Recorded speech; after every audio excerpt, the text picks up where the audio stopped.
now. I'm just going to talk about one particular business case 29, which is structures the Empire Hotel in Llandudno. Behind the Empire Hotel in Llandudno, and just make a very impassioned plea in respect for specific business case. I think it should be given a little bit of extra consideration. The reason being, this isn't specifically about the Empire Hotel. This is about a retaining wall that supports a staircase called Ogof Steps, which connects part of the Great Orme with the rest of Llandudno. It was up until 2018 a very, very well used access route between that community on the Orme and the town centre. In 2016, some defects with the retaining wall were noticed. I raised them with this council at the time, and I think former councillor Janet Howarth raised them before I did. Nonetheless, remedial work wasn't taken, and there was a significant structural failure in 2018. That's 6 years ago, and this walk route has been closed since. Now, members will perhaps recall from the capital business case that went to a scoring panel, not included in this report, that ERF felt that this project should not be deferred, and that there was a risk that if it was deferred, it would eat up existing revenue resource rather than getting the problem resolved now. I appreciate it is a significant financial cost at around £1 million, but I'd reiterate the point. This was first, or issues with this retaining wall were first brought to the council's attention 8 years ago. This failure occurred 6 years ago. It's been raised repeatedly with this council, so I'd really plea that now we have a capital business case here for consideration, that some thought is given to including it in the capital programme. So I'm quite happy to make a proposal. I appreciate there's an awful lot of other bits within the capital programme, so it's just notwithstanding any other recommendation from this committee that Cabinet consider taking forward business case 29 for the next financial year. Thank you. Thank you, Chair, for letting me speak, because as you know, I don't sit on this committee. And on that note, I would be delighted to second Harry's proposal for pushing forward the capital project behind the Empire Hotel. But as I don't have a vote, I cannot do that. It was really a question to ERF. Harry, got to take you to task about your capital proposal in Llandudno. Every councillor in this council could come forward with their pet capital proposal. It's just self-indulgent. It's just self-indulgent in the scale of the problems we face. And I'm sure the majority of councillors are not going to support you. I could come forward with a range of capital proposals in my area and support them, but it would be self-indulgent in the present circumstances. Well, I think I would be quite astounded if a meeting ever passed without you mentioning an Abergele matter, or same Councillor Nigel mentioning a Kimmel Bay matter. So you need to take anyone to task for sticking up for stuff in their ward. But thank you very much. Okay, next we've got Councillor Harry. Did you want to comment or? Yeah, I would do. I'll exercise a right of reply there if I may. I suppose up until a point I can see where Paul is coming from. But what I would say, and I'm sorry if this is going to make me exceptionally unpopular, this council has known about this issue now for 8 years. This access route has been shut for 6. That's an awful long time.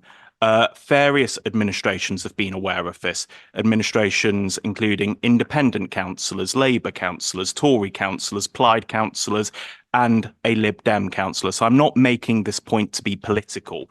All I'm saying is this is well overdue being done. And before anyone takes me to task, perhaps this council might want to consider pulling its finger out and getting this work done. Now, the point that Paul has made about this being self-indulgent, there's a significantly high retaining wall here, which is at risk of collapse and is currently being propped up.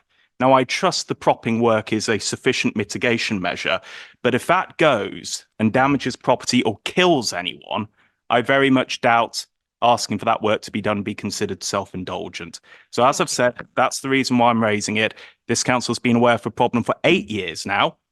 It's been closed. The access route has been closed for 6. There's been plenty of time to resolve this. I don't think it's self-indulgent. I just need some clarification on Councillor Harry's crumbling blue wall. As a former resident of the Great Orme from 1976 to 1988, I'm fully aware of that footpath. I'm also aware it's only accessible by able-bodied people. So I'm just wondering, would an equalities assessment be needed to make that shortcut more accessible for disabled people as well? Because over £1 million for a crumbling blue wall does seem to be a bit excessive. I'm actually want to speak on Harry's proposal, which is business case 29, the Ogof steps. Being a local member of that ward myself, I did put my name to getting this issue sorted. As I said, it's been closed for 6 years. Let's not forget, this is a statutory function of the council to maintain, their structures. It's talking about strengthening the wall, and in the report, it is marked as critical. Okay.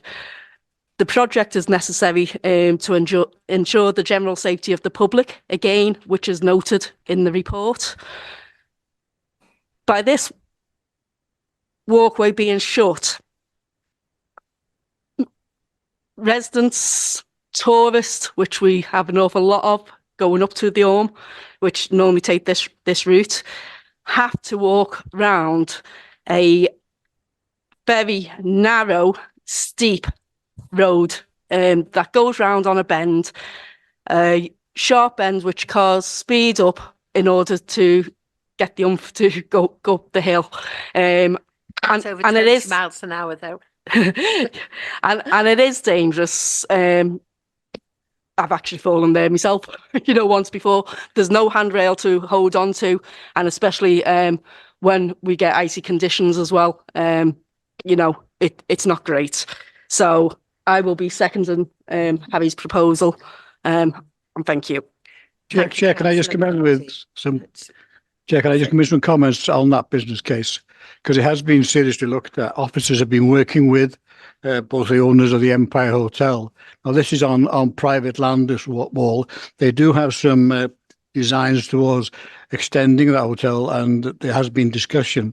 So it is a matter, of priority when it comes to the vast array of things that the ERF have responsibility for. This is one that we are well aware of. It's going back, as Councillor Harris quite rightly says, back to the days when different administrations have looked at Councillor Gregg, who was the portfolio member for ERF, was well aware of this, and in his period in ERF. So I think we are aware of it, but at the end of the day, when you put it up against all the other business cases, it is a priority that does not match the others.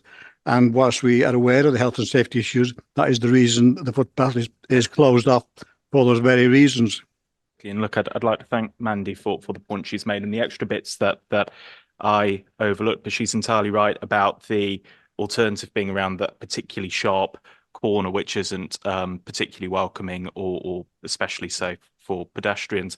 Just picking up the point the cabinet member made about this being on private land. So my understanding is that there's been a lot of civil engineering investigatory work that's been done, and the feedback from that was that the defect caused to the wall was likely caused by preloading from another structure which this council is responsible for. Now, that was certainly my understanding. So I can take the point about the wall being on private land, but arguably this council has caused the damage. So I don't think it's something we should dismiss on those grounds. I've got to come back on Harry. Oh, The decision. no, It's please. important. The Please. decisions we're making today are about councillors taking responsibility for managing the increasing risk that we are taking and officers are taking each day. Now, I have full confidence in Geraint and his colleagues in ERF. They will daily be looking at the risks that we are forcing them to take by the cuts we take. and they will be taking action every day to mitigate those risks to ensure our residents and the public are safe. And it's important that we as councillors take individual responsibility. So this decision on this piece of footpath in Llandudno, in voting against Harry, I take full responsibility for the risks that there are on that particular project. And I do that because I have total support in the professionals involved and the cabinet members involved in looking at that and ensuring that. Of course,